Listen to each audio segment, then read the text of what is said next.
दूर दूर तक फैला हुआ रेत का अथाह समुंदर, दिन के समय झुलसा देने की हद तक तपता हुआ सूरज और खून जमा देने वाली ठंडी रातें, जहां बारिश तो दूर ऊपर आसमान में बादल के टुकड़े भी नजर नहीं आते।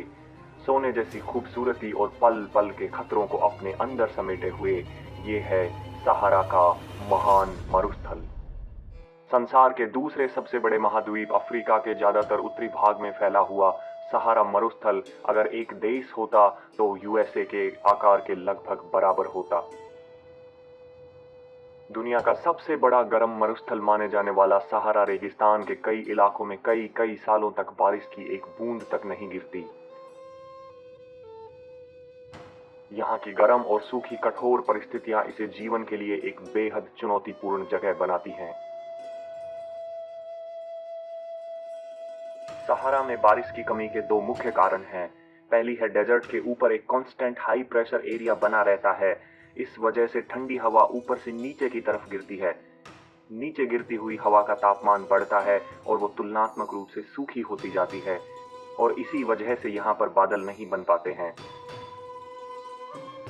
बारिश न होने की दूसरी बड़ी वजह है सहारा के उत्तर पश्चिम में स्थित एटलस पर्वत श्रृंखलाएं, जो कि उत्तर से आने वाली नम हवाओं को सहारा में गहराई तक घुसने से रोक लेती हैं और नतीजा होता है एक रेन शैडो इफेक्ट वाला सूखा क्षेत्र।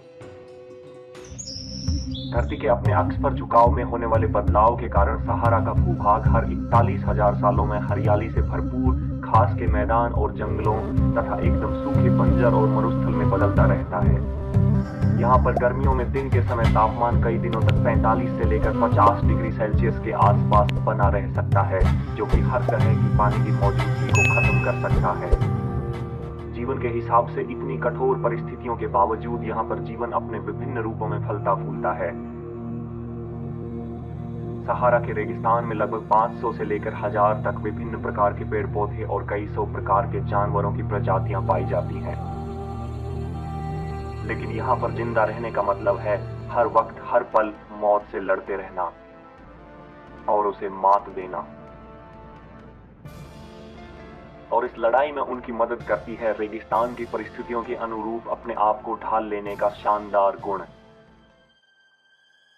इस साइडवाइंडर नाम के सांप ने अपनी कीमती ऊर्जा को बचाए रखने और आसानी से शिकार को पकड़ने के लिए एक बेहद ही अनोखा तरीका अपनाया है। रेत के रंग का यह सांप अपने आप को रेत में इस तरह से गाड़ लेता है कि इसका सिर्फ मुंह ही हल्का सा रेत के ऊपर होता है। इस स्थिति में यह घात लगाकर अपने शिकार का इंतजार करता है और फिर मौका मिलते ही शिकार को दबोच लेता है, जिससे न केवल उसकी भूख शांत होगी बल्कि उससे भी ज्यादा कीमती रेगिस्तान में अमृत के समान पानी भी इसे मिलेगा। सहारा का रेगिस्तान भले ही खुद एक उजाड़, बंजर और जीवन के लिए प्रतिकूल परिस्थितियों से भरी हुई हो, लेकिन यहाँ से मीलों दूर समुद्र के उस पार अमेज़न के जंगलों को हरा भरा और जीवन से गुलजार रखने में एक बहुत ही महत्वपूर्ण भूमिका निभाता है। यहाँ से हर साल हवाओं के साथ उड़कर जाने वाली हजारों टन धूल अमेज़न के जंगलों को आवश्यक मिनरल प्रदान करती है, जो कि बारिश के पानी के साथ बहकर जाने वाले पोषक तत्वों की भरपाई के लिए अहम जरिया बनती है। सहारा में साल भर लगातार चमकने वाला सूरज और तेज बहने वाली हवाएं एक अभिशाप के बजाय मानव जाति के लिए वरदान भी बन सकने का गुण रखते हैं। ये स्वच्छ ऊर्जा का वो भंडार है जो दुनिया की लगातार बढ़ती हुई ऊर्जा की भूख को मिटाने में एक बेहद ही खास भूमिका निभा सकता है। हाल ही में की गई एक रिसर्च के मुताबिक अगर सहारा में पवन चक्कियां और सौर ऊर्जा के संयंत्र लगाए जाएं तो न केवल आधुनिक दुनिया की पेट्रोलियम पर निर्भरता खत्म हो जाएगी, बल्कि बिजली की जरूरतें भी पूरी हो जाएंगी।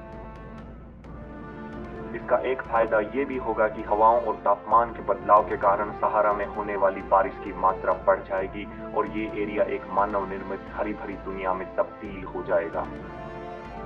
हालांकि इसके लिए एक बहुत बड़े इन्वेस्टमेंट की जरूरत होगी, जो कि निकट भविष्य में संभव नहीं लगता। और फिर प्रकृति से इस तरह की छेड़छाड़ करने के दूरगामी नतीजे क्या होंगे, इसके बारे में भी कोई नहीं जानता। दोस्तों, उम्मीद करता हूँ कि आपको ये वीडियो पसंद आया होगा। अगर हाँ तो प्लीज़ लाइक कीजिए, शेयर कीजिए और चैनल को सब्सक्राइब कीजिए। और वीडियो को देखने के लिए बहुत बहुत धन्यवाद। मिलते हैं एक और वीडियो के साथ जल्दी ही।